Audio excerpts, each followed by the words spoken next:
យបច្ចេកវិទ្យាកំពុងតែមានការរីកចម្រើនខ្លាំងដូច្នេះនៅកន្លែងការងារនីមួយៗតែងតែត្រូវការមនុស្សដែលមានសមត្ថភាពនិងភាពវៃឆ្លាតព្រោះហេតុនេះហើយយើងឃើញថាស្ត្រីកំពុងតែមានការចូលរួមក្នុងវិស័យបច្ចេកវិទ្យាយ៉ាងច្រើនដោយរូបខ្ញុំអញ្ចឹងបច្ចុប្បន្នខ្ញុំធ្វើការនៅ VP.Start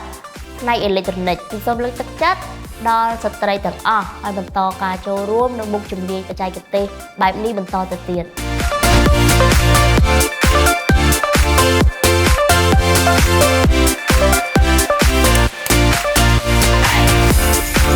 បច្ចុប្បន្នបុរសនិងស្ត្រីមានភាពស្មើគ្នាគ្រប់ផ្នែកទាំងអស់ហេតុអីបាននៅក្នុងផ្នែកបច្ចេកទេសមិនសូវមានស្ត្រីចូលរួមច្រើនដូចជាបុរសតាមការពិតការងារទាំងអស់នោះមិនតម្រូវឲ្យពួកគាត់ត្រូវលើករបស់ធ្ងន់ៗនោះទេដោយការងាររបស់ខ្ញុំរាល់ថ្ងៃនៅ VP.Start ខ្ញុំរៀបចំសម្ភារៈសម្រាប់ក្រុមការងារចុះផ្សាយព្រមទាំងធ្វើទៅលើការជួសជុល DLC solution ហើយពេលខ្លះខ្ញុំរៀបចំការងារខាងផ្នែក modeling ដូចជាគំរូ schematic និង PCB ផងដែរដូច្នេះស្ត្រីគ្រប់គ្នាគួរតែចូលរួមឲ្យបានច្រើននៅក្នុងផ្នែកបច្ចេកទេសនេះ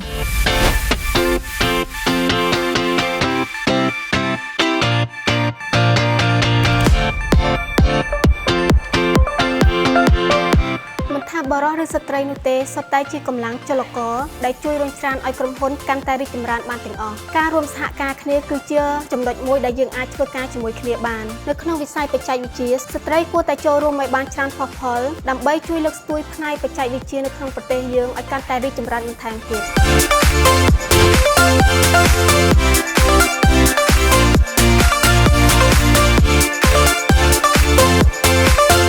របស់ស្ត្រីអាចនឹងខុសពីបុរសហើយគំនិតទាំងអស់នេះគឺជាផ្នែកមួយដែលជួយរុញច្រានឲ្យមានការរីកចម្រើនផងដែរបច្ចេកវិទ្យានាពេលបច្ចុប្បន្នពិតជាដើរលឿនណាស់វាជាផ្នែកមួយដែលទាមទារឲ្យស្ត្រីចូលរួមបានកាន់តែច្រើនបើទោះបីជាយើងមិនបានធ្វើការងារផ្ទាល់ជាមួយនឹងផ្នែកបច្ចេកទេសក៏ដោយក៏យើងអាចចូលរួមជាមួយនឹងក្រុមហ៊ុនបច្ចេកវិទ្យានៅក្នុងផ្នែកណាមួយក៏បាន